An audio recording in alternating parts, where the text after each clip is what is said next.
Hey everyone, I'm Ian Stenhouse, producer of Apocalypse Studios. I'm joined with our CEO and founder, Dennis Dyack. Hello. We're here to play more Blood Omen Legacy of Kain and answer some of your questions. Jalen is not here this week, but I'm sure he'll be back in a future week. He's out of town. You are here to grind his Hearts of Darkness away. Yes, he left me like 50 Hearts of Darknesses. They will be gone. So, we have a special guest today. Yeah, special guest. We have Reyna from the Den of Ancients. Hey, Welcome. The Ancients Den. Hello. Yes, welcome. It's good to have you on the stream today. Thanks very Thank you much so for much. joining us. Yeah, we No. really appreciate it. All right. Okay, let's. I'll get started on playing some of the Legacy of Kain, and yeah, let's get into this. So, So, Reyna, tell us about the Ancients Den. What is yeah, that? sure. Oh, it actually goes back to 2009, and at first I decided like, I want to make some videos from Sorry Web back at the time.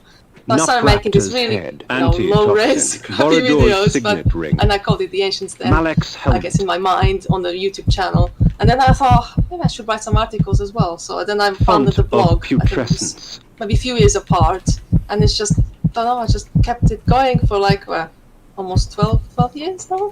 Wow. Amazing. So yeah, it's just obviously back in the day I think was more active with Legacy of Kain news here and there. You know, what this cancelled game popped up. It's like, oh, something to write about. Then we got Dead Sun and Nosgoth. So it was really busy back then. And then the game died down, and now you guys appeared. So it's good to see the spirit of Legacy of Kain just keeps going, and it never dies. It's undead pretty much. Well, that's funny. I think I find it amazing. I try to connect with as many communities as I can with the Legacy of Kain stuff, but it doesn't seem like that long ago. But it's many years now. It's like, was it released 24 years ago now? I know. I was 9 at the time. Wow. I was like telling to Scott, your colleague, that it's just crazy to think about this. Like now, 24 years later. Yeah. And we're still talking about the game, and it's just like, that's how you know how well of a world you devise, and so much story in it. You can still nitpick, and obviously the bitter and other secrets are still amazing to find. I have to admit, I was super excited to hear that the ship was found without debugging tools. Yeah, so it was great to hear that. I mean, when you mentioned there's 4 switches in the edges of the wall, no, it's no way.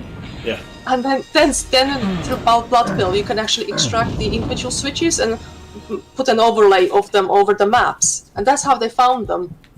Wow. And so I even found out, I think, one in Zigstall first. I didn't know what it was about. So hi, Abel.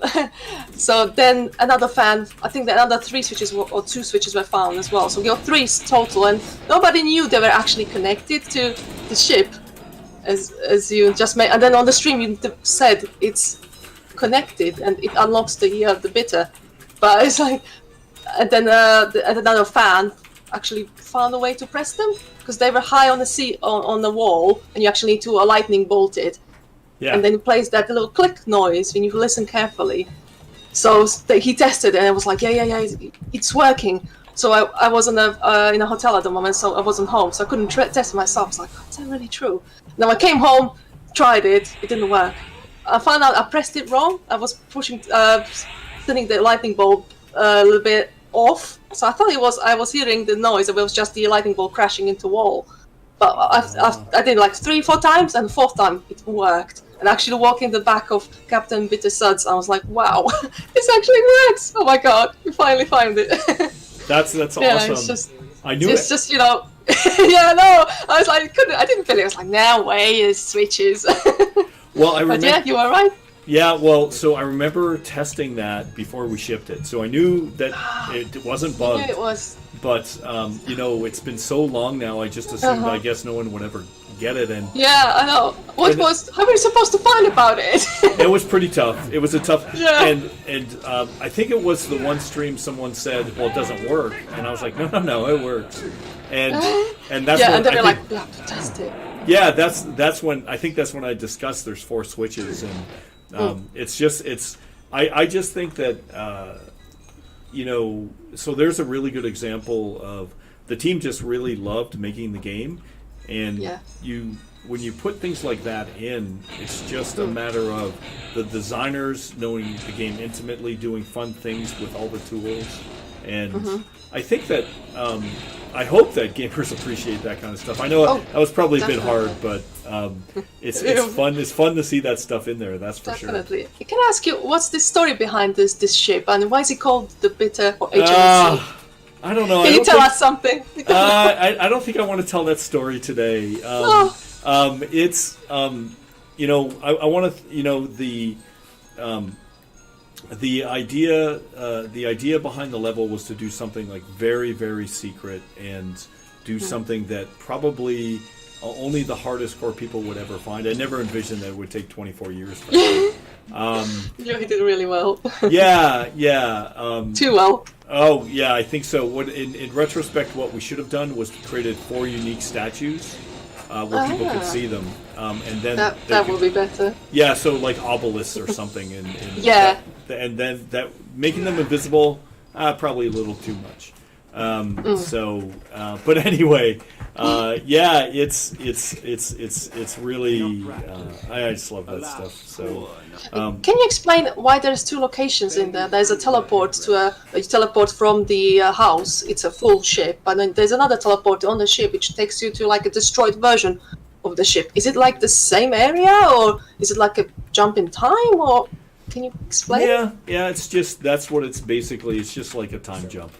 Okay. It's basically to show before and after stuff, and that's what I thought, but you never know. Double check when they claim something. That's really cool. I really like that little touch. You know what I mean? It's a little secret area. There's quite a few items in it. Well, yeah, and so I remember when we were first making the game, I love to put historical references in. So, the Colossus, I did that with the Colossus as well to show the different time periods. I don't know how familiar people are with the Colossus of Rhodes, but it's it's one of the wonders of the world that I don't think they've ever found it now, but there's a giant statue that was created at Rhodes that people don't know if it was real or not. Right.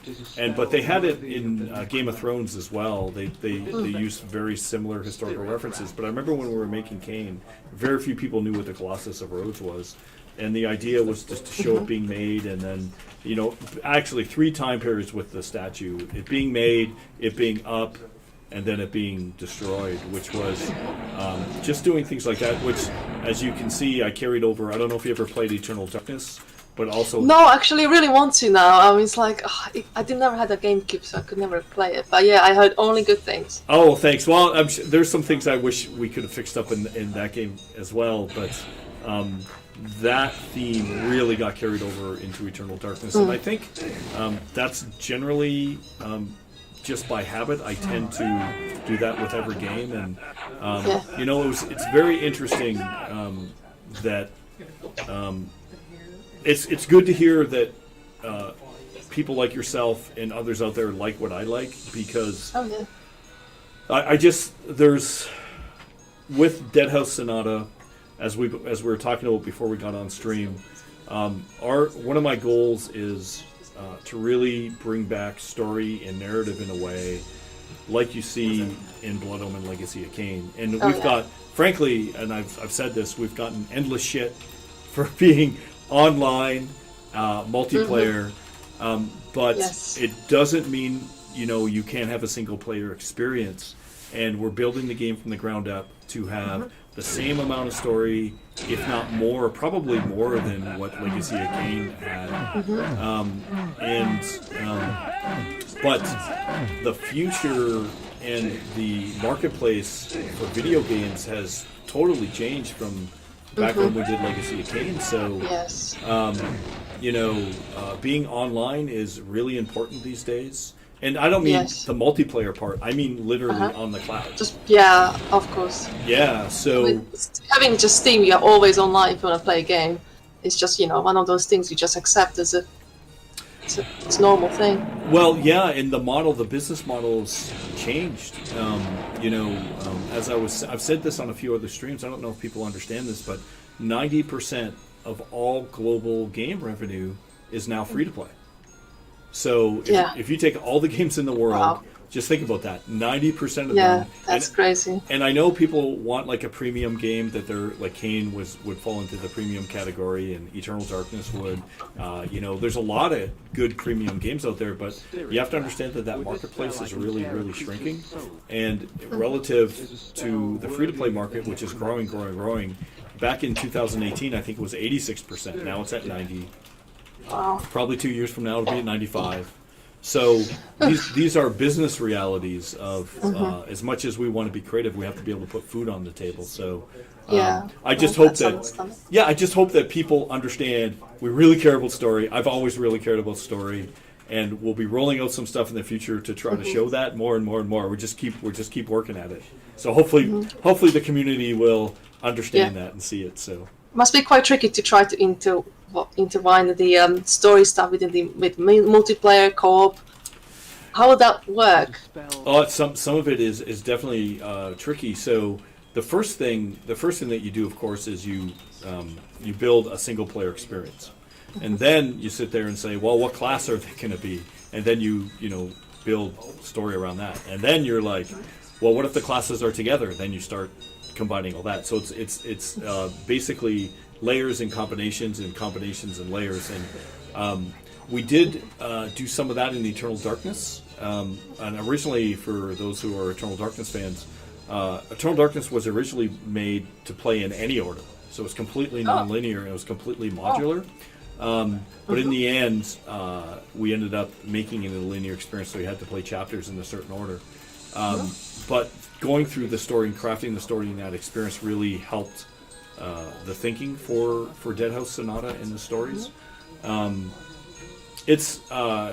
House Sonata is extremely ambitious, and it's going to be a very big project. And so we're taking baby steps to try to make sure we do all the right things. And we're going to be always, even if we're bleeding all the time, we're going to be asking certainly the Blood Omen Legacy of Kain community what they think, and we're committed to telling good narrative, and I think that the type of narrative that we're trying to tell is noticeably absent from the gaming industry today. Anyway, at least from what I see. I don't know. There's a lot of good narrative-driven games, but they don't seem to have the voice that Legacy of Kain or Eternal Darkness or even Two Human had. No, So. it's like the script for Blood Omen. It's like you can't find it in any other game like that. It's just so unique and memorable. It is. All of us can recite. It was very fun. It was very fun writing that, and it took a long time. It just doesn't, and it's just a lot of iteration and a lot of. I'm really looking forward to if you guys will have us iterating with the community on this and bouncing ideas off everybody and. Yeah, that would be great. Oh, Can I ask you? Yeah. If you don't mind, regarding Blood Omen, did you originally think of it more like a non-linear experience, like you choose which boss to go to? Because the early versions of Blood Omen kind of indicate you kind of could have gone different ways. Correct. Unlike the retail version. Yes, that is correct. We had the suspicion that this might be the case. Yeah, for sure. And then we very quickly, so when you do a non-linear open world game, the permutations and combinations for testing become very difficult. Yeah, it was probably infinite. It's like, does the play go this way or that way? Oh god, they can go anywhere. And yeah, so a lot of people were very concerned with scope, so we definitely... Yeah, so that's what I remember vaguely. That was very early on in the development, and then we reeled it in. There were a lot of people freaking out on how long the game was going to take, and so. I can imagine. Yeah. Well, when you reshuffled obviously one of the corners of the world, Malak's Bastion, ended up not in a corner anymore. That's maybe what we had trouble finding the switch, because it was not in a corner as it was originally on the map. Yeah. So that was one of the tricky things, I guess. Yeah. There, a lot of stuff got reshuffled, and there was a lot of changes that occur that are beyond your control. We had some communication. Oh, go ahead. Sorry. Yeah, I was really gutted about the cemetery west of the pillars, with the ghosts roaming around in the one of the early versions, and it's just obviously completely cut off and gone. It's replaced by a dungeon, and it's just like, to me, the continuity of the map was kind of cut up by those portals, and it's not as smooth as actually the alpha or beta versions of Blood Omen are. But it's still a great game. I'll say you did a really good job of linking it all together, because to us it didn't look out of the ordinary, unless you actually see the old map, where the clouds passing. You had that. I was a little gutted. Oh, that looks so cool. Well, it's funny. So it's when we were making this game. You have to remember this was our fourth game as a company at Silicon Knights, but it was our first RPG and our first story-driven game, and we were constantly being told by everyone, "You don't know what you're doing. You have to do this. You have to do that." And we were trying. Man, I bless you. Who's ever sneezing in the background? As you can tell with Kain, we don't follow the 3-act narrative, which is very Hollywood, and we had a very, I would say, either Lovecraftian or more like a Tolkien-esque view on telling stories. And, a lot of people just didn't really understand why we were doing it that way, or saw it as just not a good way to do it. And in the actors that we got were all from the Actors Guild, and back then actors doing video games was sort of unheard of. So we were one of the first groups ever to go to get real Hollywood actors to do the acting. Before then, I would say 95% of all voice acting was done by people in the studio, so it was awful. Yeah, it sounded really cheesy. Yeah. No, it's terrible. Yeah. Sorry, I have a question. I'm stuck. Great start to the stream, and I need to use the Spirit Rack spell. I don't know which one that is. Oh, you haven't played? Yes. So if someone in the chat or here can tell me what the icon of the Spirit Rack one looks like. I'm looking for it. Inspire hate. How to describe it? Spirit Rack, is it at the bottom of the cross? Is that what you're saying? Spirit death. Spirit rack. It's like a person blowing up. I can't like hear the ghost game, kind of so thing. I can't hear the It's like a red background. Yep, he's got it. It's at the bottom of your... Sounds You good. got it. There Awesome. you go. I thought you were enthralled by our conversation. Well, that too, of course. Can I ask a question from the chat, if that's Yeah, okay? of course, yeah. From Carl Thurston's asking, were there any plans of releasing an art book for Blood Omen? The concept art is so amazing, especially the early concepts for the UI. That actually sounds really interesting. Yeah, so back then, those were not a thing. We had tons and tons of art. We lost a pile. Oh no. But even so, like we were talking about the map, the Legacy of Kain map that you have in the background. Yeah. Doing that broke our machines because we had to do these poster quality. Really? And Wow. they took so much memory Oh back my in the day. God. We could barely run the computers. It would take literally like an hour or so to save the map out. It was crazy. So back then, art books weren't a thing. Yeah. I wish we would have. Kain won a ton of like E3 awards and stuff like that too, and I don't have any of them. Oh, They're no. all lost. They're all lost. So there's so many things. Like even if you look, That's a I think if shame. you try to even look at, there's no Metacritic for Kain. I don't think. I think Metacritic is almost impossible on Kain because everything. They were still back in the days of magazines before the internet. So there's a lot of concepts that, like art books, that people regularly associate now that you didn't do back then. Yeah, I was cutting out little images of Survivor of Blood Omen when I had really quick cut. I'm gonna forget it. That's the only. Back in the day, we had no internet back then, so it's magazines were the only way to get. I mean, I didn't know about Blood Omen until. Actually, I'll be honest. I actually played it last in the series. Oh, really? Oh, that's fine. I know. I couldn't get my hands on it because in my country, I just couldn't find it anywhere. Obviously, it was years after it released, so it was quite difficult to. I had to get an eBay copy in the end. Yeah, then play it. Was it PC you played or the actual? Oh no, PlayStation. I only had PlayStation for like 10 or more years. Yeah. Did you like it? I hated the loading times, but the game was great. I was like, will I like this after all these years? But no, it's really good. Now I played the PC version, and it's brilliant. That new patch and it's such a difference. Yeah, so that's my biggest regret in Blood Omen Legacy of Kain. And there's a stream I did where I talked about after Blood Omen Legacy. So I was one of the main engineers. Actually, I was the lead programmer, but later became the director because I wrote the story. I did a bunch of artwork in the game. But my biggest regret in Legacy of Kain was the loading code I was literally working on. And if you look at the maps, we started to have areas where you could overlap, so there'd be seamless loading. But I had to make the decision because I was running the company, and I got pulled into contract negotiations or finish the loading, and I literally had to pick the contract negotiations. Oh God! Yeah, so such a shame. Oh, it killed me. It takes ages.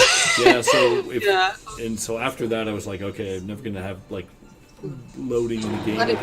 Yeah. And, exactly. I was like, oh, I can't play this. My PC is without fault. There is no. It's less than a second. It just goes. It's perfect. Yeah. Well, in actually, if you play Eternal Darkness, there's literally no loading, and Two Human the same. You can't see loading. There's the initial load, and then after that, we even play cinema switching. Great. Yeah, it's so. Yeah, it's so. But yeah, it's my biggest regret in Kain was the loading. Sorry about that, everybody. Yeah, we endured it back in the day, so it was all right. Yeah, well, I remember people saying, it's because of the PlayStation 1, and I wish I could blame Sony for that, but it's just you can get around all load times on all machines. You just have to think. Yeah, nowadays it's no problem, but yeah, we just push with them. Can I ask you another question, if that's all right? There's this town which is mentioned in the cut dialogue by Ariel. It's the Weirstein. She says, then you should beware. The legions of Nemesis are on the march from the north, crushing all in their path. Weirstein and Stahlberg have already fallen. This Weirstein part is cut out in the final game. Can you maybe tell us where this town was supposed to be? We're kind of just guessing at the moment. Well, they were towns. So basically, the whole idea was... Where in the map, maybe? On the map? They were to the north. To the north. Yeah, and they were areas that got cut out. Unfortunately, but the idea. So what we did, and we did a little bit of it in the game. So my previous game was a game called Fantasy Empires, and we actually took a lot of that code where we had huge battles with like hundreds of people, and so we took a lot of that code and dropped into Legacy of Kain for the simulation of the battles. But the idea was. You would go to these towns and see what they look like afterwards, after being conquered, and the idea was sometimes it's hard to stop an army, and then sometimes it's hard to stop a person, which is Mobius is the real problem here, and but yeah, those were areas that were just cut out because of time, unfortunately, and. It's really too bad, but there's only so much you can do. I mean, but for us fans, it's like finding some gold in the mine. Yeah. It's like, oh my god, have you found this? It's just, Yeah, just areas cut out, unfortunately. I think we ended up cutting quite a bit. We had a lot. The game was really big. The game's big now. When I tell people if you want to find everything, it's up to like 120 hours, I would say. I'm guessing if you want to try to find every secret. And people, they always look at you with a skeptical eye because these days, you find a game that's more than 9 hours, it's like a miracle. So but Kain's Legacy, Blood Omen's a pretty big game. I remember waiting on one of the moon gates to open. Oh my god! So like, when is this gonna open? Come on! Yeah, I love that stuff too. I love. Yeah, that's just you don't really see these things anymore. These little notches like, oh, you have to do this to get that. Wow. Yeah, well, Can get complex. well. The great thing is we are doing that in Dead House. We're doing we're simulating an entire solar system. So we're gonna have phases of the Wow. moon. We're gonna Oh. have weather systems, and we're gonna have Okay. weather do gameplay. So Okay. it's gonna be really neat. I am super excited about that stuff, and we're gonna have moon Will it days actually and- affect how you play in the game when it's raining or Yeah. the snow? Yep. Oh, We wow. have spells Are affecting certain weather. classes like weak to, let's say, rain or snow or fire? Yep. Yep. Yeah. That's all gonna be awesome. Yeah, so that's the idea, and the when you think about weather in today's environment, weather is really important, especially Yeah. in like say battles. Like if a battlefield's muddy, it makes a big difference for foot soldiers, and so course. these are the kind of things that I think are like people often do in games. They'll do really great weather effects, but then that's it. It just looks good, Yeah. and you're like, Yeah, you that wish doesn't there have was any more. effect. Yeah. So the idea of Kain was, well, actually the ability. So I guess we were lucky in the sense that, I was writing the story. I was like the lead coder, or programmer, engineer, whatever you want to call it, Yeah. and also the designer. So I could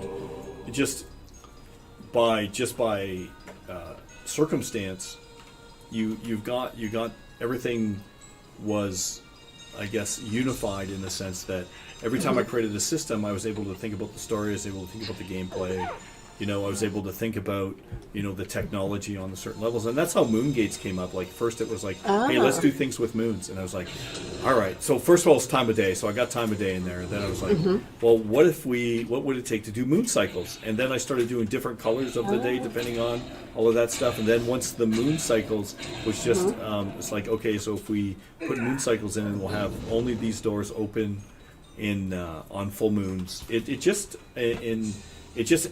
adds. It's just you just keep adding, and Yeah. I'll say one thing about online games. You have a much better ability to do that than a premium games. Was this your first Heart of Darkness? I think so. Yep. And from the chat. Good Billy's- job. Nice, nice. So we can constantly iterate online, and we can continue to add these layers and work with the community to make the game better and better. And I think the great thing about where we're going is we can even do things like upgrade the technology in the background and create a living, breathing. Yeah. The idea of Dead House Sonata is imagining a living, breathing world like Legacy of Kain on the cloud that's constantly evolving, that is modularized in such a way like a Dungeons and Dragons game where you can play a module with your friends or single player when it's always evolving. And that Yeah. I wish I could have done back here, because when we released Yeah. Kain, that was it. It was out. We Exactly. had one shot. I mean, all the games were like. I mean, you had the data discs, I guess. Yeah. But it was once you released, it was complete. I mean, there was no additions, no patches, fixes. Yeah. And now it's like that's just exactly. And this is the great about the current system. You could just update as you go, and nothing really happens. You could just patch this bug somebody found, within a few days you can have it done. Or if you It's get just feedback on something like, hey, You can there's a plot hole alter here, things. you can fix it. Yeah. Yeah, absolutely. Definitely. I have a fan asking, how would be the streaming inside Dead House Sonata? Will be no loading in the game, or? Yeah, the goal is absolutely no loading. Yeah. Perfect. So I guess maybe you can tell us about the engine. Is Amazon Lumberyard? Yeah. It's capable of having no loading. Yeah, so Dead House Sonata runs on Amazon Lumberyard, which is a brand new engine, and it's taking advantage and built from the ground up to take advantage of AWS, which is on the cloud. And I would say not all, 95% of most games out there, whether it's I don't know, whatever any game you can pretty much think of, like Fortnite or whatever, all run on AWS. So imagine now an engine that's built from the ground up to take advantage of that. And our goals, I'm a huge believer in the medium. So when it came to envisioning Legacy of Kain, we wanted to tell an RPG and a story for the first time. But being a fan of Marshall McLuhan and looking at what I didn't like in current RPGs, I realized that when I would play an RPG, they would make me read on a monitor, and I'm an avid reader, but I hate reading on essentially a television screen because the text was blurry. So I'm like, okay, if we're going to make anyone read, we're going to lose people. So that's why we went all voice for Legacy of Kain. We're like, wow, we've got this CD-ROM. That makes sense. Yeah. So that was taking advantage of the medium. And so today's audience, everyone's online. So if we're going to be online, me too. Always online. Yeah, it's the way it is. Like we're doing a stream right now on Twitch, right? Yeah. So one of the first things we did is let's look at all the technologies out there, and Amazon had just started talking about this new engine that they were building to work with AWS, and so we started examining it. We looked at all the other engines out there, and Amazon's an amazing group to work with. We're partnered with Amazon, and I sort of looked at from the ground up what we wanted to do. So one of the things is, we want to be online. So it's a great renderer, and it's got great technologies. It's modular. You can use what you want. And so we're like, okay, let's start using Amazon Lumberyard. And then the other thing that we're doing, and we're working brutally right now. We've got a few milestones. We're trying to get all this stuff together. Even though GDC's canceled, we're still working on our sprints, which are going to be completed next week. And we're doing something called deep social media integration. So imagine, for the people watching this stream, we're writing code and gameplay within Dead House Sonata that will allow people who are watching on the stream, not even playing the game, to affect the game. This is one of the cool things that we're going to do. And what will that do as far as narrative perspective goes? What will that do as far as gameplay goes? So that's another reason why we're using Amazon Lumberyard. Amazon owns Twitch, and it's the biggest streaming platform out there. There's others, of course, and our stuff will work on all the other platforms. But it's just Amazon Lumberyard, in our opinion, is the ideal engine technology, kit to build the kind of game that we want to make with Dead House Sonata. So that's why we're using Amazon Lumberyard. You basically built the game in it from start. You haven't just taken something you already had and just ported it over? Correct. Ground up. Everything is ground up using Amazon Lumberyard, yeah. Was it difficult to switch over to a completely different engine than what you were used to before? There's always a learning curve. Yeah. I think so. Certainly each different it follows the doll maker. I always loved the doll maker. There's always, so in general, all engines follow pretty much the same premises.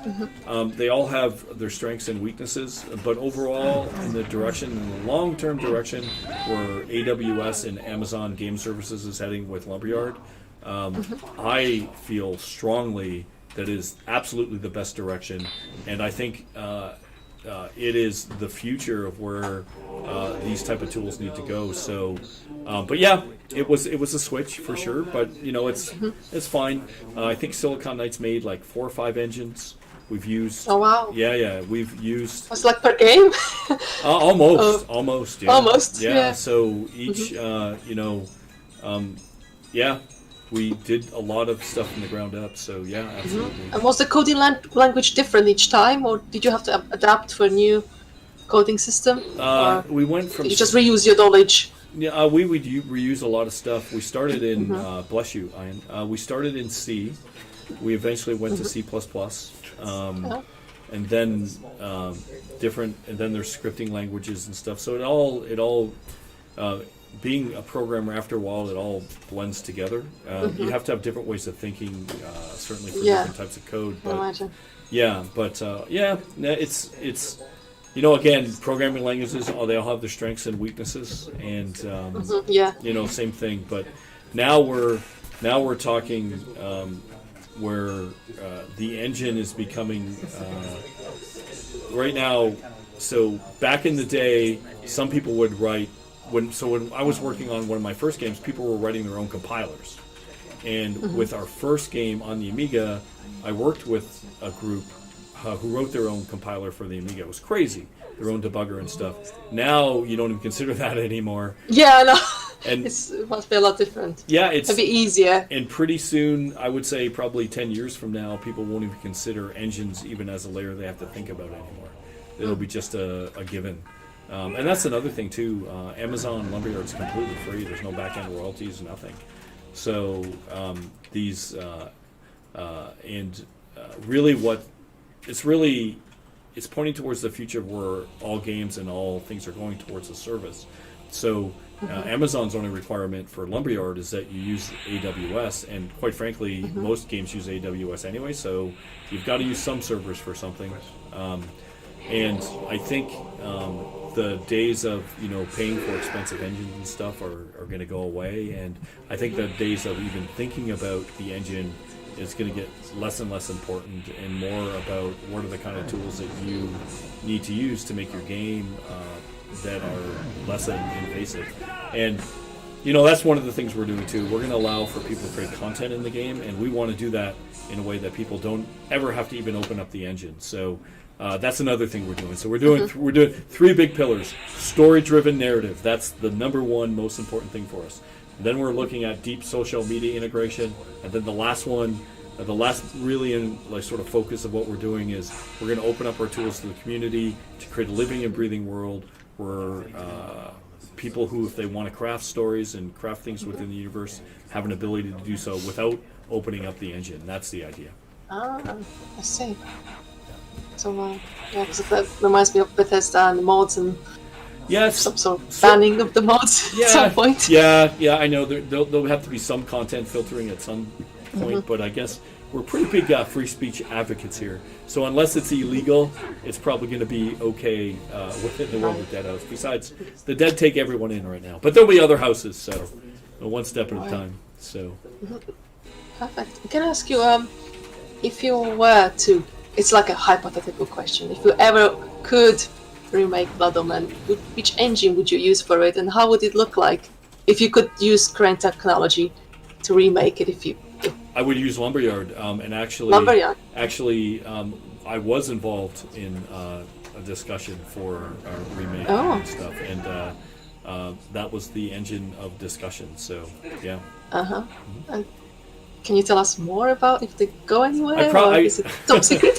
Well, I mentioned it previously in another stream in a video. I can't talk too much about it, but wanted it to happen, worked on it for a while. Unfortunately, for no one's fault, it's complicated, number of companies involved.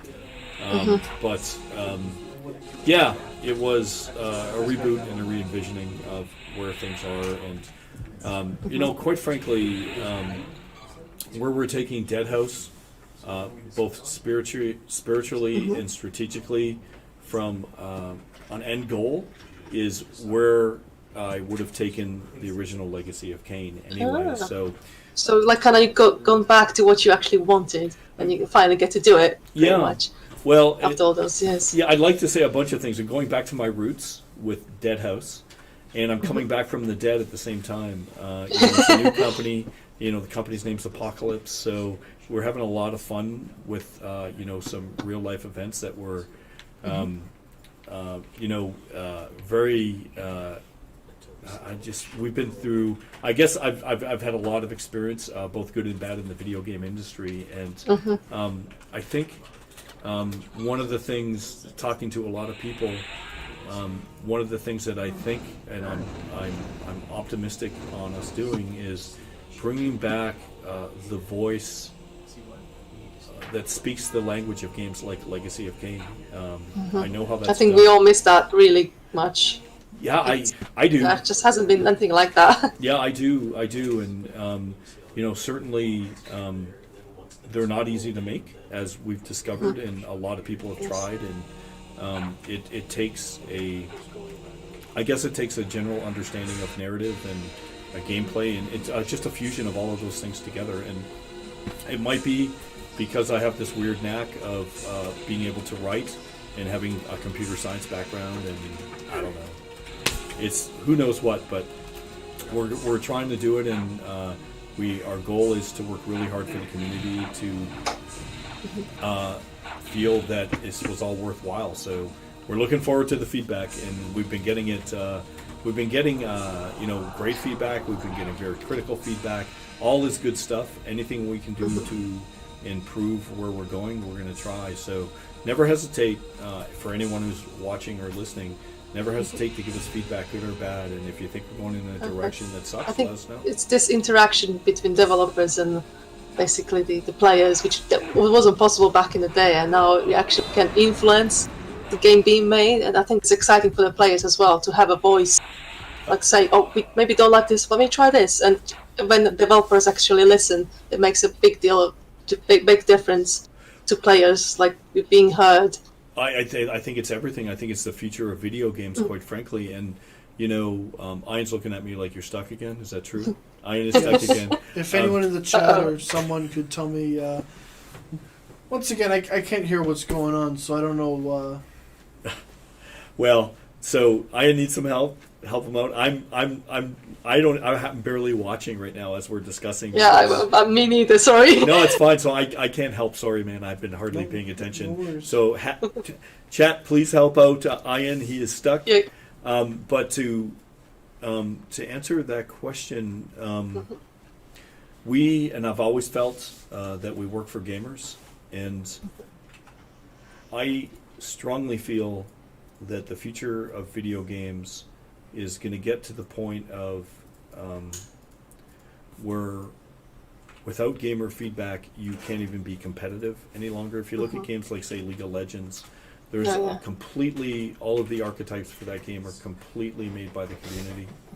And when you look at, I like to use the Game of Thrones analogy as well. When Game of Thrones first came out, it exploded onto the scene.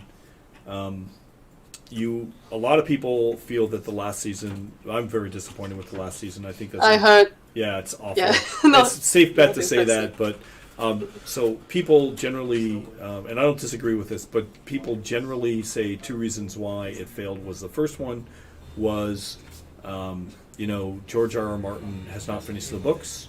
Yeah, And- maybe I should have waited. Yeah. And he was supposed to finish the series before the TV series finished, but he didn't make that deadline. And the second was, that the showrunners, weren't good storytellers, or they were rushing to go do Star Wars or whatever. And regardless of whether that stuff is true or not, and I think it could be very valid. I have a different hypothesis on why it crashed and burned so hard, and by the time you got to the second or third year, you had thousands, I think it's safe to say thousands of YouTube channels dedicated to Game of Thrones, where you had millions of people submitting their ideas. And a lot of these ideas at first weren't the best, but then after a while, some really good ideas started getting gravity, as I would say, and people started adding to these stories, and the community started iterating. And then by the time you got to the third or fourth year, I remember seeing an interview with Martin where he was saying, some of the people are starting to guess my stories. I'm getting really worried about the online community. They're starting to guess where I'm taking the story. And then I sort of think that after a while, this creative group on the internet, where you have millions of people, started coming up with ideas that were actually better than the showrunners and the team of writers on the show could possibly ever do once they ran out of material. So their failure was in part due to the internet, where you could not compete against all of the awesome ideas that the community was coming up with. And what they tried to do, which I think was a tactical mistake, was try to, what's the right word, surprise people in their expectations and do things that the community wasn't expecting. And the community had pretty much gone through all the good ideas, so they forced themselves in a corner to come up with like really ideas that didn't make any sense, and they just couldn't compete.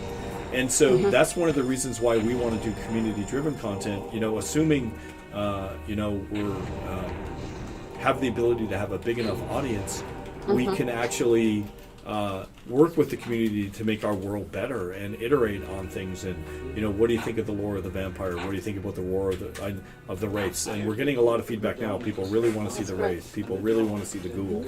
And we have so that's what I think happened with Game of Thrones as well. And that's why I think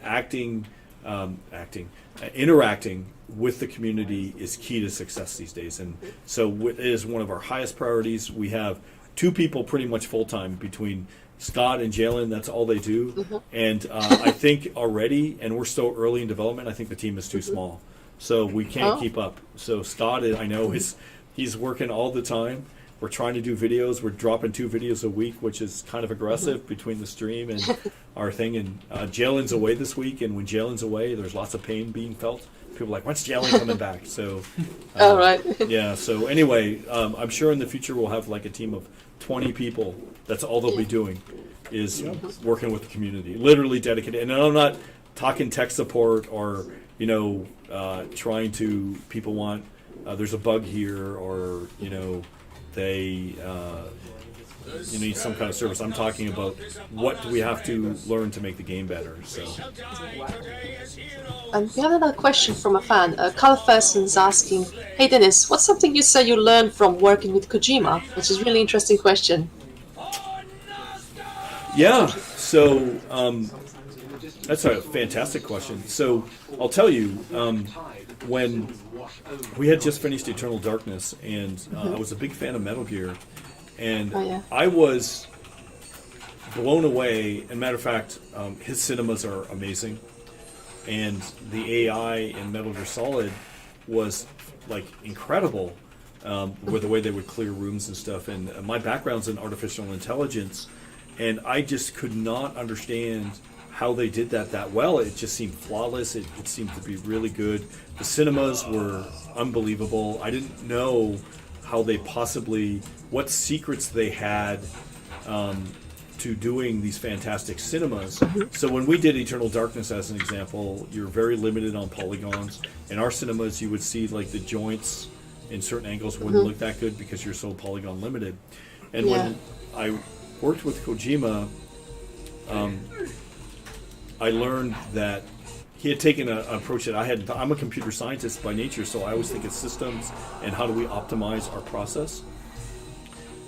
The Japanese developers in general are all about craft and working really hard, and that's exactly what he did. So when I was sitting there to think, how do I optimize this model to make it look good from every angle, Kojima-san didn't think that way. He's like, let's just build 30 models, and each model looked better from a certain direction.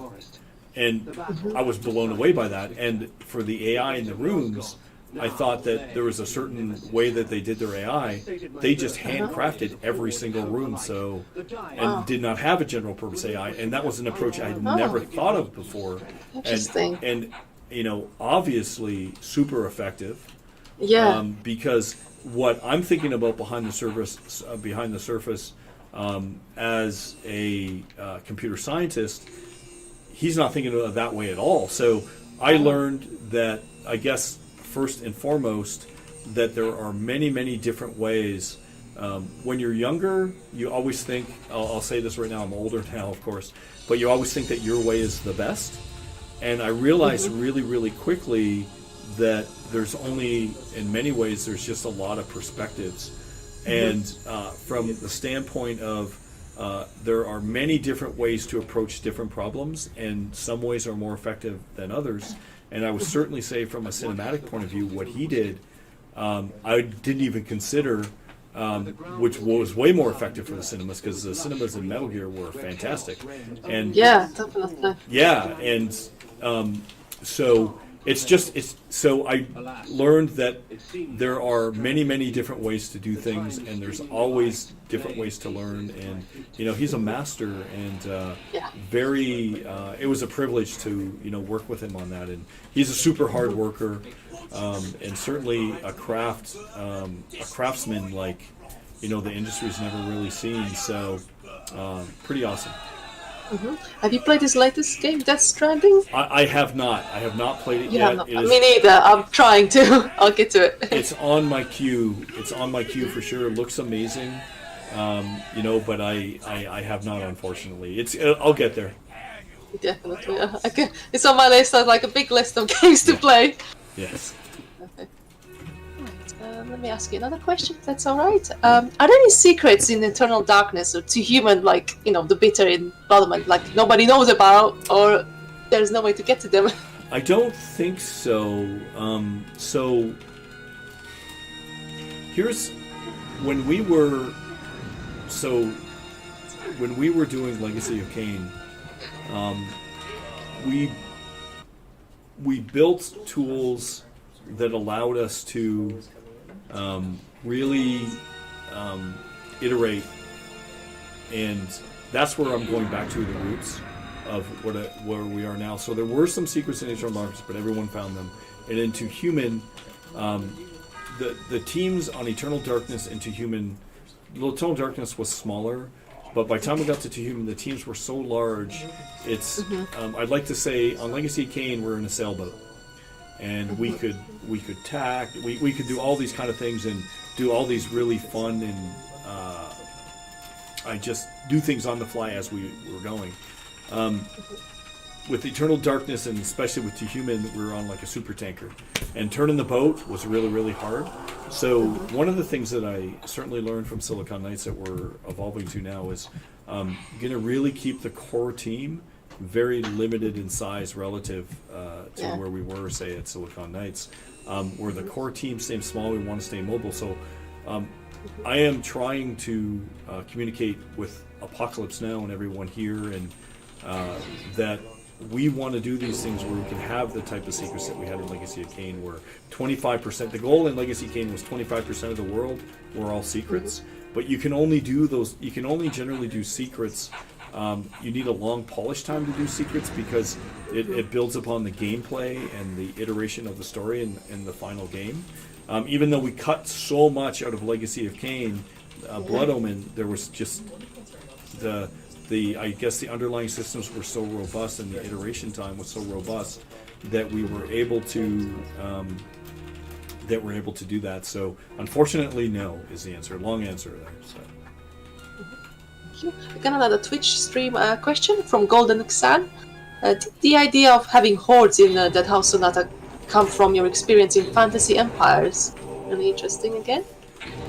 Yes, absolutely. I know. I guess I mentioned that there were a lot of enemies in Fantasy Empires. Yeah, I think if you're going to have anything, Dead House is going to have a lot to do with war, just like Legacy of Kain did, and you have to represent armies in a way that makes sense. And Fantasy Empires was, I think, our first evolution to large battles with heroes. In Fantasy Empires, you had heroes. It was really, for those who want a little bit more background on Fantasy Empires, it essentially was, what's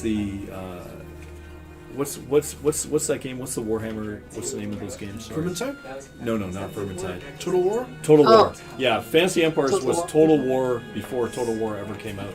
So, yeah, so you would play on a strategic map, battle for the map, and we had all of these Dungeons and Dragon heroes, classic heroes like wizards and elves, where the heroes would go through and just kill hundreds of characters.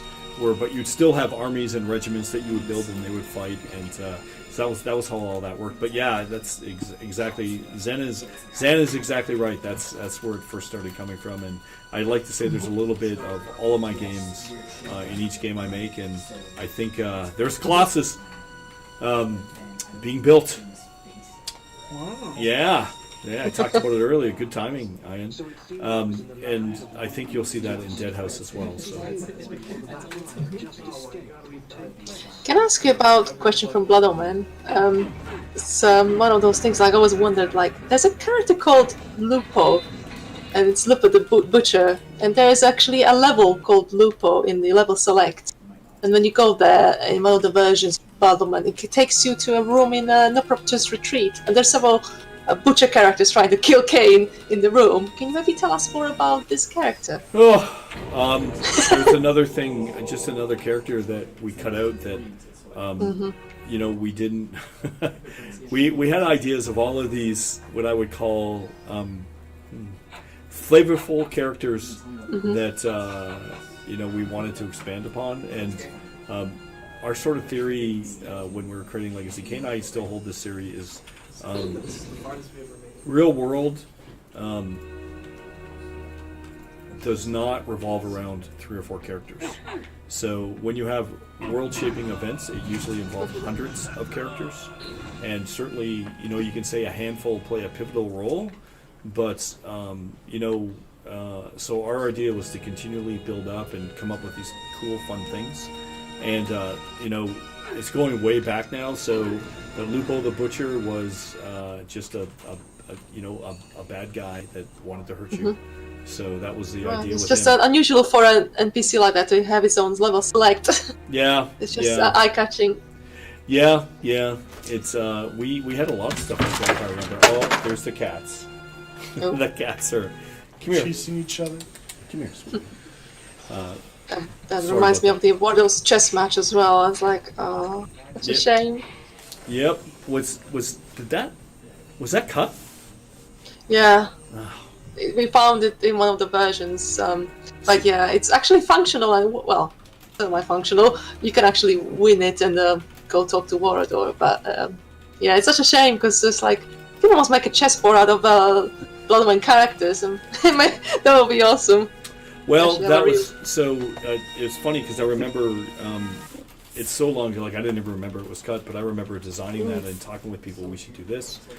We talked about like Dante's Inferno, which stayed in, of course. And we had the idea was, with a lot of that stuff, what can we do with this, engine as far as content and ideas, just to sort of go crazy. And I was. I guess Dark Legions. One of my favorite games of all time was Archon, which with Dark Legions was pretty much a love note to that series. And we worked with Toys for Bob, the guys who did some of the guys who worked on Archon originally, and so that was sort of playing chess and fighting for the pieces and so that's where a lot of that came. Yeah. So anyway, I did not even remember that was cut. Unfortunately, I love that. Yeah. I thought that I liked. Oh no, I was so gutted. Yeah. We have the videos on the YouTube channel, and it's like, oh, it actually works, I mean, you can. There's a bug like the enemies can just kind of get stuck on you and keep following you around. It's a bit weird, but yeah. I certainly remember the puzzle, and like I said, I don't even remember it being cut, but. I remember it being functional and working. I guess I don't know why we cut that. Sometimes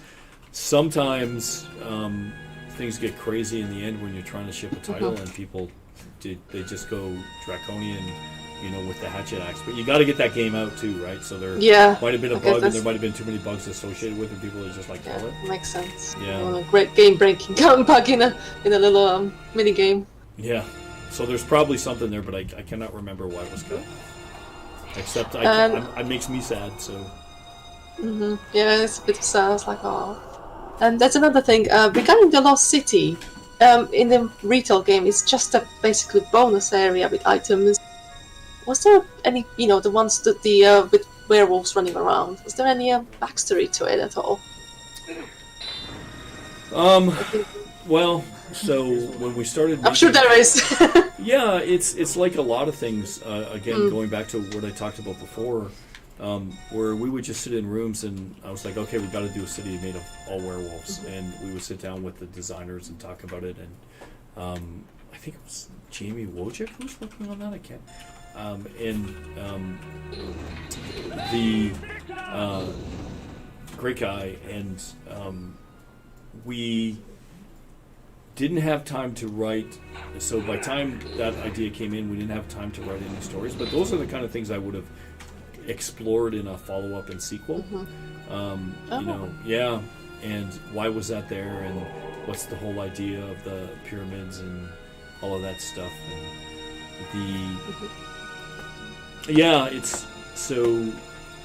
it's very interesting to hear that people care about these things, because those are the kind of things that make it in because you think they're really cool, and so that's why that stuff is there. It's like the chessboard too, same thing,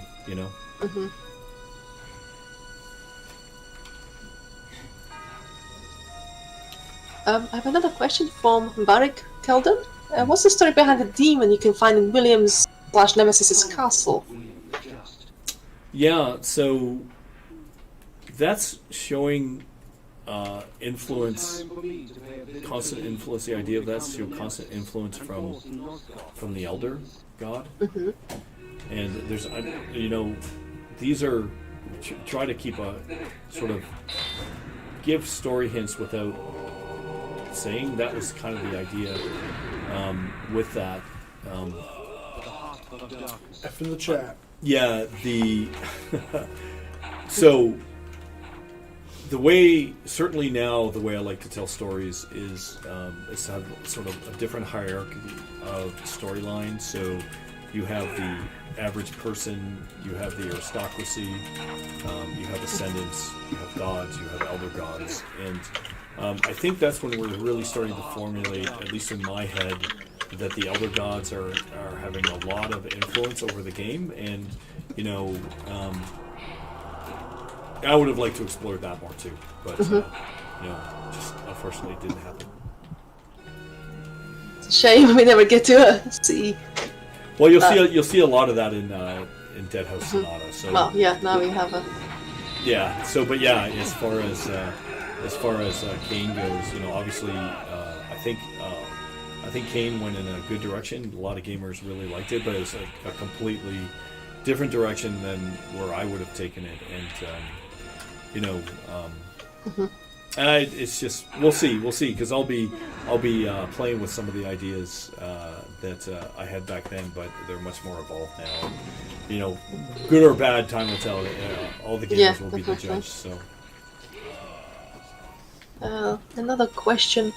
There are some supernatural entities mentioned in the scripts, such as marsh monsters, witches, Kain, and Blood Omen. Are they actually real monsters, or were they just folklore among the humans of Northgard? So at one point, we had obviously a ton of enemies in Blood Omen, and we created like a master list, and it did make it into the scripts. So a lot of times we didn't have time to complete the enemies, and a lot of times it was on the queue but never got done. So what we used to do, I forget the program, but I think it was like Animation Master, I think it was called. All of these characters were actually made in 3D and rendered out in 2D at an angle. So these are all 3D models, and that's how all the cinemas that you see. They're using all the models from the games, and they look terrible when I look at them. I'm like, oh my god, these look so bad. But that was back in the day when They was amazing back in the day. well, it's funny because we were just gonna, like, who are you competing against? We're gonna make games like Final Fantasy, and people are like, but you've never done an RPG before. We're like, we don't care. So that's how we did it, and we just went for it. But so making the characters actually took a long time. So I do think that we ran out of time and could not do all the things that we wanted to do with all. So the you games. could, if you had time, you would do more. Oh yeah, we had lots more. We just name an area. There was things that we didn't have a chance to complete. So, but it was pretty ambitious. There's a lot here. So, but we would have done more given more time for sure. And if this was online, we could constantly be adding things. So Yeah. I guess so. Help me, kind sir. Yeah. Oh, regarding the ghosts, there's another question from Baziel. You noticed that when you kill a person and you come back to the area, there's the ghost of the sprite of the ghost of the enemy you killed, which has legs and moves around, just walks like normal. But there are these ghosts which don't have legs. Obviously, those specific ghosts, which looks like the ghosts of the wench in the game. Are they actually, or is it just a random, basically generic ghost sprite you just use for those specific ghosts? Yeah, I think I wish there was more lore to that, but I literally think that's how we did the sprites. So Yeah. so I think that Was it just more like a technical, like to save memory, just to? No, I just think that was a creative decision on how to do those ghosts. Yeah, so I don't think I don't remember, at least anyway. Again, I'm going back 20 years, so but 20 plus years. But from what I remember with that, it was just an art decision to. That's how we're going to do these ghosts. How Is this how, cool? how And did it's like, skeletons have ghosts? What's that? I didn't understand how skeletons have ghosts. Yeah. Well, the whole idea of this system is, like, if you're going to go clear out of town and you come back, we want you to know that the game knows you've. Yeah. So that I was. think that was really clever, actually. That you actually, you've been there. Yeah. Thanks. Dead people. Well, the whole one of the things about Blood Omen is, what defines who's good and bad, and there's ramifications to your actions. So we wanted to show through gameplay that what you're doing is having an effect on the world. So that was the idea with that. So I'm glad people noticed that. Definitely. Chat's telling me I'm going the hard way. Should I turn back now, Chat, Get or that should I vial. keep going? Get that vial. Oh, I gotta get the vial. Yeah. Come on, man. I don't know. I don't know what the hard way is. So I haven't been paying attention. I'm sorry. No worries. Yeah, no, me It's neither, really sorry. hard to watch Varric what someone's says doing. can't turn back now. Thanks, Varric. Sarah Midgar is actually asking about the random ghost lady trapped in the cathedral basement. Do you know any backstory to that one?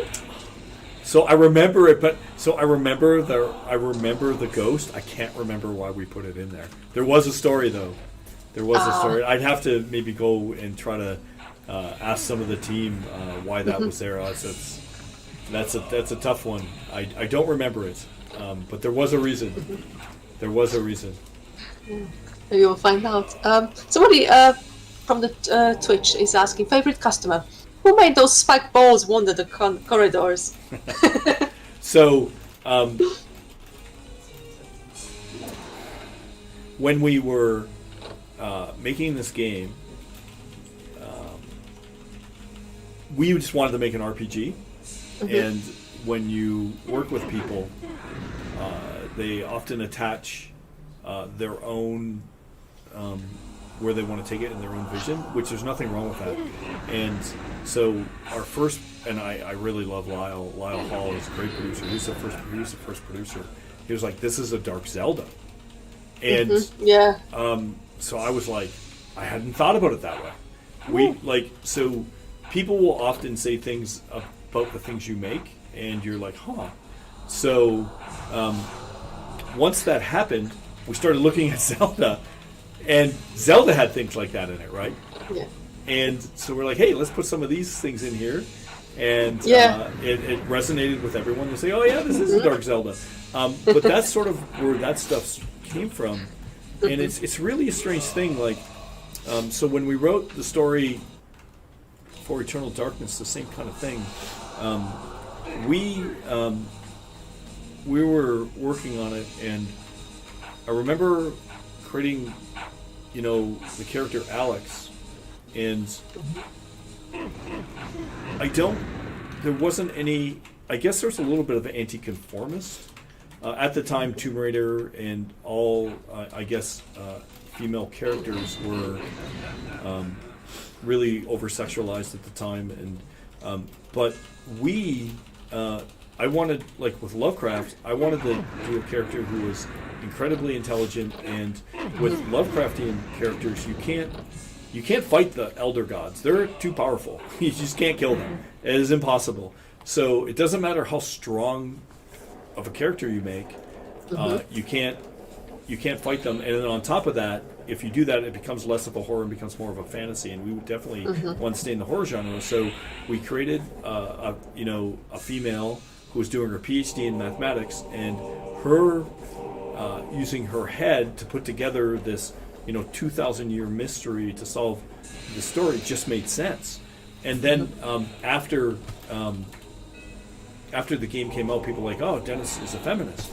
And I was like, I guess that's true.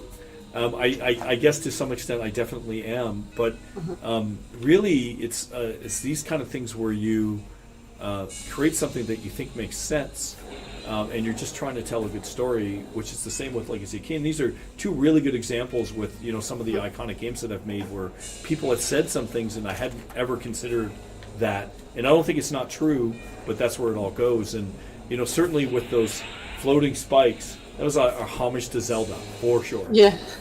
That makes sense. I mean, it's weird because I actually don't like top-down games, and Zelda and Blood Omen are the only exceptions. Well, Don't know why. Zelda's amazing. Obviously. I love the Game Boy versions of Zelda, especially.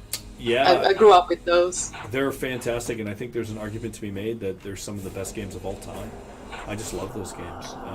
Definitely. But when we created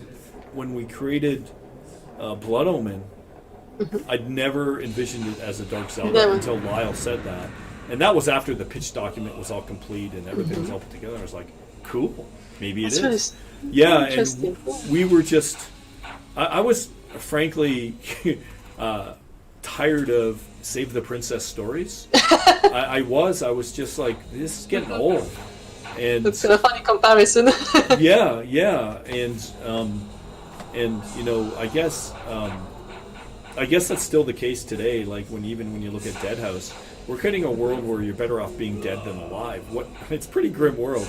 So we hope that what we're doing now will resonate with people, and we're really we're taking on some topics that are pretty challenging, and I hope that it resonates with gamers, and certainly I feel it will resonate with the Legacy of Kain community, because the topics in Legacy of Kain were quite challenging, and the topics in Dead House are equally as challenging, and I hope will resonate. Time will tell.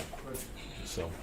Okay, so in Dead House Sonata, you're not really playing the good guys, obviously, but they're not really bad guys either, because nothing in Legacy of Kain everything's more greyish, kind of. 100%. Nothing's black and white. That's correct. It is the same. You're carrying all over into that house, yeah. That 100%, and I feel that that's true in life. Does someone who everyone considers really bad, do they feel they're a bad person themselves? And everyone has their own motivations, and I think that that's really important. And the more complex a situation that you can create, I don't think until certainly Kain, as an example, is not your usual hero or character. But I think people really like the character. Yes, I think that's what draws us to Kain, because he's just a normal person. Yeah. And it's just given this big responsibility he doesn't really want. Just, you have the choice to either embrace it or... Yeah, and he's not... I'm getting the look of I'm lost again. He's not trying to be a badass. You are lost? Ian needs more help from the chat. Yes, I have my eye on the chat, so I can't read what you guys are saying. But the idea with Kain is just to write the character. So I always feel, if you're going to write something, put yourself in that position. How would you feel? Mm-hmm. And that's how Kain was written. And I think you'll see a lot of them in Dead House as well, where given a position. So what would it be like? Say you were turned into a lich. How would you feel? Mm-hmm. Like, what would your goals be? Where, are all the things that you value in your life? Certainly, wealth would almost, in most cases, have no value anymore. Mm-hmm. And if you become eternal, what does that mean? What do you look for? What do the undead strive for? What are they looking for? And these are very interesting things to explore, mm-hmm. And then when you start introducing other houses, what does it mean? These are interesting questions, and I always think about when we're telling stories, I like to dream, and what would it be like to be in this world, and that's the best way to tell these characters, and that's all we did with Kain. It was like. Mm-hmm. The guy had a lot of things, and then suddenly, he gets kind of screwed, and he doesn't really have a lot of choice in what happens. And then after that, it's all up to him, and because sometimes you get put in an impossible position, and how you're going to deal with that impossible position. So that's how Kain came to be, and I think done right, all characters can become amenable, and you can do a lot of things. It just takes time. It takes the bottom line is it takes effort. You just have to work hard at it, and if you work hard at it, I think it'll pay off. That's what I believe. So I'm a believer. There's pessimists and optimists, and I guess I'm an optimist generally. And will that house have like quite like heavy decisions? Like if you don't do this, that something happens. Oh yeah. Or is it more linear? No. Our goal. So we're doing a bunch of things that I'm really excited about that we never could have done in say something like Legacy of Kain. So as an example, we have this concept of ages, and so as we launch the game earliest access. So say most people call it an alpha or a pre-alpha or whatever you want to call it, but early. Not everything's in. We're going to start with ages where we're going to have the first age. And this is where people do things in the game and in the world map. If you do something like wipe out a city or found a city, that will carry over in history for other ages. And that's something you can't do in a premium title, right? It doesn't generally evolve like that. And doing things like a living, breathing world where your actions have consequences, these are the kind of things that we really want to focus on. So, and what I understand, look, for everyone out there, I get it. There's not been a lot of love for narrative in multiplayer at all. And I understand completely where people are saying, hey, I really want this to be a single-player game because, quite frankly, as far as I can remember, I don't know if there's been a good multiplayer game that's ever told story. And so we want to reassure people that there's definitely a single-player experience here. We want to go further in adopting it so you can have a multiplayer and cooperative experience as well. However, these things are of paramount importance, and quite frankly, I guess I consider it one of my strengths as a game designer is telling stories. So that's what we're trying to do here. So yeah. And if other players join your game, let's say for a co-op, can they influence your own game world as you play? Yeah. And how did that work? They will be able to. Well, if they don't kill that NPC, oh my god, now it's dead, kind of thing. So, so I guess now we're going to start getting very conceptual and philosophical. But there's a whole thing within technology. I don't know if there are probably a lot of gamers have heard of the concept of big data. Big data is all about, for most intensive purposes, people use big data to find out information about people, what their buying habits are. So when you go online, that's why if you search for how to program in C++, before you know it, your Facebook ads and your Google ads are everything's like how to program in C++. That's all big data based. They watch what you're doing. Imagine if we started doing narrative that's based on that, on big data, and start incorporating that in, and that would include having other people coming in and playing your game, and having people who are watching on Twitch, if you happen to be streaming, influencing your game, having all of that come together, and rather than trying to figure out a way to enable purchases through your credit card, we start doing narrative using big data. That's where we're really trying to go with some of these ideas, and they're very complex. It's very hard to think about these things. However, I feel that there's a lot of undiscovered country, and if done properly, we can create situations that are truly unique and memorable that people will be like, I remember when we did that in Dead House, I'll never forget that. And then there's all kinds of things that we can do in the game that I think people have not experienced before. So that's the idea.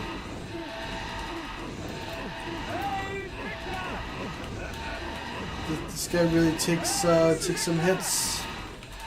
I know this is a boss, so. Why? So my sound just went off there. Yeah, I thought we lost you. Actually, I was a little. Yeah, I was just couldn't hear anything. Are you back? Sorry. You back? No, it's not I think I'm fault. back. Sorry, Not I'm just fault. having a bit trouble. Sometimes it cuts out, so I can only hear its second word. So I'm just like, I hope I know what she's saying, trying to figure it out. I'm so sorry. I hope No. It must be just UK US kind of thing. With a delay. But no, it's cool. We have another question from the Twitch stream by Varik, who called it. Mind control is one of the coolest abilities ever, he says. How did you come up with that idea, and how hard was it to implement? Well, so awesome question. and it's so funny because that is one of my favorite spells in the game. And again, it's all about building upon a foundation. So all of the animation systems share the same thing. So I remember coming up with all the spells as we were going, and I was like, well, since all the animations are the same, why can't I control any character in the game? And then that's where mind control came from. And then from there, we're like, hey, what if we mind controlled someone to a blood fountain? And I'd be like, well, we'll give 99 items. That'll be like the perfect sacrifice. And we did our little Hellraiser homage. But yeah, I think it's pretty interesting because I've heard a lot of modern games saying you can control any character in the game. This is revolutionary. No one's ever done it before. And I'm sitting there thinking, man, we did that in like 1996. And Yes. but I think it opens up the world. It's great because you can see the ghosts here. We were just talking about the ghosts. I feel that, you know, doing systems that, you know, whenever you create an enemy, if they fundamentally use the same system as your player controller, then you should be able to control them. And it just was a natural evolution. Again, you know, being the designer, the storyteller, the programmer allowed me to sort of ubiquitously make these decisions because I just write the code and do it. And then after that, we'd add the sprite. I'd be like, hey, I want to control every character. So I think we all had fun when I'm trying to control mine, everybody around Kain. I love doing that stuff. And again, it's just, you know, so I always say this a lot, and I truly believe it. When you're making games, it's entertainment, and you don't know if you're going to please anyone. So the golden rule that I like to use is do something you want to do yourself, because you're guaranteed of pleasing at least one person, and that's yourself. And but it's things like this, like it's so, you know, the game's really old, but to hear you say that's exactly what I wanted to do. I wanted to try controlling every character. How does this character play? Is it, what's it like controlling a teddy bear? You know what I mean? All of these kind of things were things that I thought were pretty interesting. And so that's why we did it. It was fun. It was just fun to do. Bloodman has just so many spells, and it's just like, you know, you can items, spells, you can just kill people in so many different ways, and it's just the Kain description that which Kain gives to each is just phenomenal. I think we all love those. Well, so we're talking about that now, and it was one of the interesting philosophies on Kain was how can let's try to exhaust the number of ways in which we can kill people. And, you know, back in the day, people did not do that a lot. And I remember we had, you know, scenes, the battle with William the Just, the battlefield with all the blood and the gore. And it was quite shocking for people. People were like, oh my God, look at all the blood here. And we were like, really? yeah. And we were always trying to push those boundaries. And so I don't know if people know this, but Legacy of Kain was put on the PlayStation box cover, and it was really hard to get on the box cover. Like, Sony just picked what they wanted. We were the only 2D game, I think, to be approved at the time, and not only that, we made the box cover. That freaked everyone out because it's totally unexpected. No one petitioned for it. I was just out at E3 just talking to people, and you know, it's just that, you know, whatever we did certainly sparked a lot of interest. And Definitely. I think just doing what you want to do as a gamer when you're creating these games is really, I guess one of the secrets of success, and you just please yourself from a perspective of what you want to make. The poster behind me just one of those head cut off, and there's actually blood dripping from it on the poster. So yeah, it just shows 18 plus game. Definitely. Oh yeah, for sure. Yeah. That was quite a gruesome scene. Okay, so I think I saw a really interesting thing in the chat. Let me just grab it. Where is it? Oh my God, people have been talking. Sorry, I haven't been reading chat too much. I was just too engaged in discussion with you, Dennis. Sorry. No, I hope it's been okay. I hope I haven't been talking too much. And no. I was just Yeah, well, it's great. Thank you. I can't find it now. God. Oh yeah, there, from my favorite customer. Can never got to know Elsevier's intentions with the princess's soul in the doll, but can we know what he was planning, as disturbing as it might be? Oh, I'm trying to remember. Yes, there was a storyline with this. It was very, very, very dark. I think it was so dark we never talked about it. So I don't remember specifically, but it. Yeah, I can't remember. I'm so sorry.